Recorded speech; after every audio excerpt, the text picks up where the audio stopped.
Баяғы өткен заманда бір үлкен бай болыпты. Оның әйелі болыпты, бір қарындасы болыпты. Міне, осы бай байлықпен бір дәуір бойы өмір сүріп тұрады. Сөйтіп жүргенде әйелі мен қарындасы өштесіп ұрса беріпті. Әйелі күйеуіне арыз түсіргенді де қоймапты. Оны бай тыңдамай жүре береді. Күндерде бір күн бай ұзақ жерге бір шаһарға жиынға кетеді. Осы сапардан ол бай оралып үйіне келер қарсаңында әйелі үй ішіндегі бар дүниесін жыртып, сайманын сындырып, үйдің ортасына үйіп қойыпты. Бай үйіне кіре дүниенің бүлінгенін көріп, бұл не десе, әйелі жылап қоя беріпті. Мен саған айттым, әйелім деп менің сөзімді тыңдамайсың. Мына істің бәрі сенің мына қарындасыңның істеген ісі. Осы қарындасыңнан құтыл десем болмадың. Міне, ақыры бар еңбегіңнің еш етті. Ал енді бұдан құтылмасаң, бір күні өзіңнің түбіңе жетер деді. Сайқал жалақор қу әйелдің бұл жала сөзі байға қатты әсер берді. Сөйтіп дүниесі бүлініп, іші күйіп тұрған бай ойламастан қатты ашуға келді де, далаға шығып, ат жіктірді де, қарындасын шақырып алып, арбаға отырғызды да, иесіз далаға қарай алып жөнелді. Артта қалған әйел айқайлап, тірі тастап қайтпа, өлтіріп қайт жексұрынды деп, ішінен қуанып тұр. Сөйтіп иесіз бір даладағы қалың орман ішіне алып келді. Ақылы көп толмаған, жас балдырған қыз еңіреп жылауда. Бір жерге әкеліп, арбадан түсіріп қолына балтасын алған кезде, үлпілдеген жас қыршынның еңіреген даусы орманды күңіретті. Қайран аға, бір құрсақтан жарып шыққан жас төледік. Не жазығым бар еді? Менің қасықтай қанымды қисаңшы дегенде ағасы, қысқарт сөзді, арамза, қу қаншық деп, сал қолыңды, айқастырып мына түбір ағашқа, деп бір кесілген ағаштың түбірін көрсетті. Сол кезде есі шыққан жас қыз жылай берді. Я, қайран жалғызым, не істесең де өзің біл, не де болса туысым едің. Аман бол жалғызым дегенде, қой сөзді деп, ағаштың түбіріне айқастырылып қойған екі қолды балтамен шауып тастады. Ал енді қаңғырып өл, деп иесіз далаға тастап кетті. Үйіне қарай бай жүгіріп кетті. Сонымен жас қыз жылай-жылай, жылаумен өбін өткізіп, орман ішінде шөптің басын теріп, жеп жүре берді. Күндерде бір күн сандалып жүріп, тағы бір үлкен байдың бақшасына кез болады. Ол бақшаның ішінде жинаулы алманы көреді. Сөйтіп, күнде түн уақытында келіп, алмадан тізерлеп жатып, жеп, тойып кетеді. Сөйтіп бір күні күзетші алмасын жоқтап, бақшаны аралап жүріп, түнде келіп жеп жатқан қызды ұстап алады да, байға алып әкеп береді.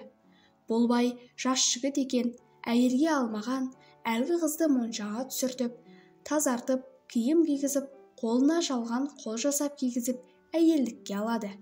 Міне, осылай бұлар біраз уақыт өмір сүргеннен кейін, бұл екі қабат болып бала көтереді.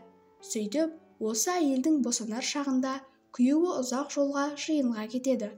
Ол жиынға барған кезде үйдегі әйелі босанып, екі ұл тауыпты. Міне, осыдан кейін ол байдың артынан хат жазып, кісі шаптырып жібереді. Шапқыншы кісі келе жатып, жолда бір үйге қоныпты. Сөйтсе, ол да осы байдың түсіп қонып жүрген үйі екен. Ол әйел алмай жүргенде бұл әйелді алам деп жүрсе керек. Міне, сөйтіп, бұл қонақтан қайда барасыз десе, қонақ оған біздің бай жиынға кетіп еді. Сол кісінің әйелі босанып, соған хат беріп еді. Апарып бер деп, соны әкеле жатырмын депті. Сол кезде әйел тұрып, хатын берші, оқып көрейін, деп хатын алып оқыса, хатта әйелің босанды, екі ұл тапты деп жазыпты. Оның орнына бұл әйел екі ұл деген сөздің орнына екі ит тапты деп жазып жіберіпті. Ол хатты шабарман алып келіп, жиын болып жатқан үйдің есік алдындағы күзетшіге беріпті. Сыртындағы жазу бойынша ол хатты байға әкеліп табыс етеді. Бай алып жіберіп оқыса, хатта әйеліңіз босанды, сүйінші, екі иттің күшігін тапты, деп жазулы тұр екен. Бай не болғанын білмей, ашуланып қайтадан жауап жазыпты. Бұйрық ретінде, қандай жағдаймен болмасын, мен барғанда ол әйелдің көзін құртатын болыңдар депті. Осы хатты шабарман алып ауылына жетеді. Елдері хатты ашып оқса, хатта әйелдің көзін құрт деп жазыпты. Байдың бұйрығы екі болмаушы еді. Міне, осы бұйрық бойынша әйелдің екі ұлын екі емшегіне байлап беріп, қаңғыртып қоя беріпті. Міне, осымен күн өтті, ай өтті, жыл өтті. Бір күндерде бір жерге келіп, ағып жатқан өзеннен шөлдеген соң су ішейін деп еңкие бергенде, балаларды байлаған жіп үзіліп кетіп, екі бала суға түсіп кетіпті. Екі қолы жоқ сорлы әйел шылдап, жаны қалмай, қаужамдап, шолақ қолымен суға кеткен екі баланы ұстай алмай көп қорлық көрді. Сөйтіп жүргенде, ол бейшараның көз жасында кенеттен қол бітіпті.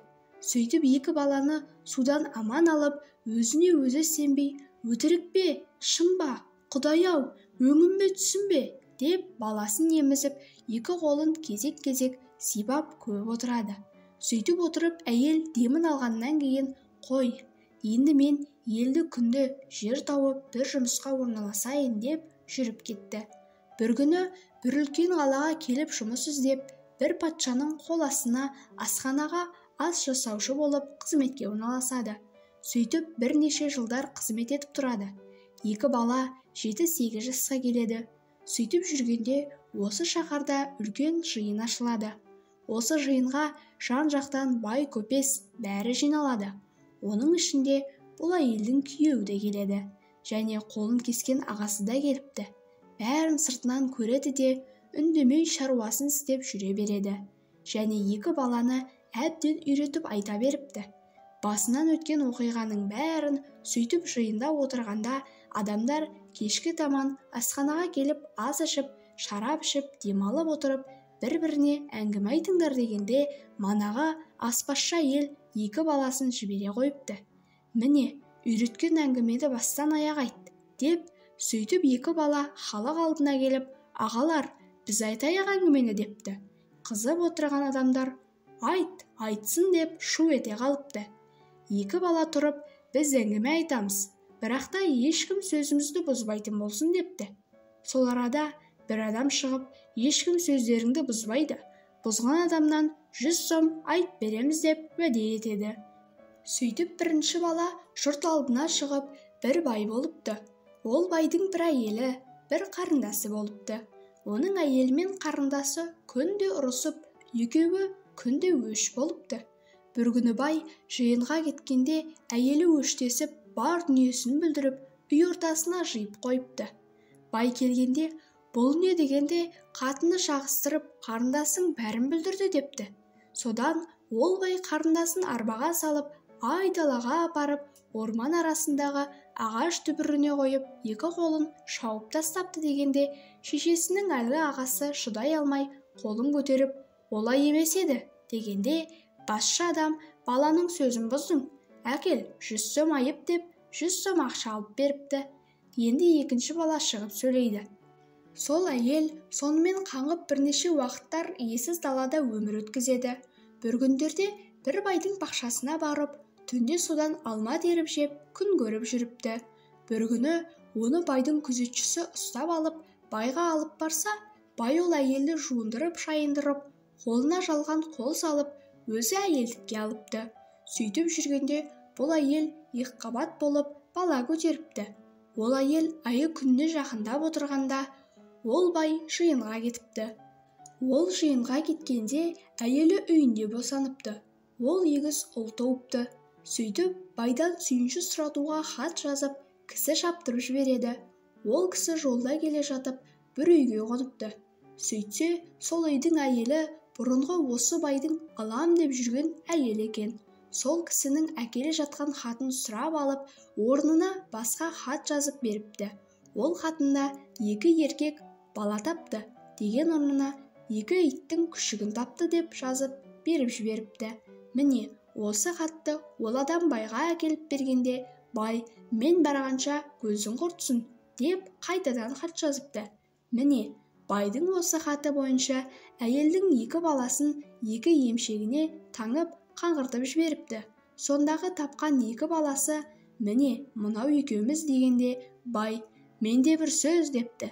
Сонда басшы адам баланың сөзін тағы бұздың деп одан 100 сом алып балаға беріп, енді шешеңді шақырып кел депті.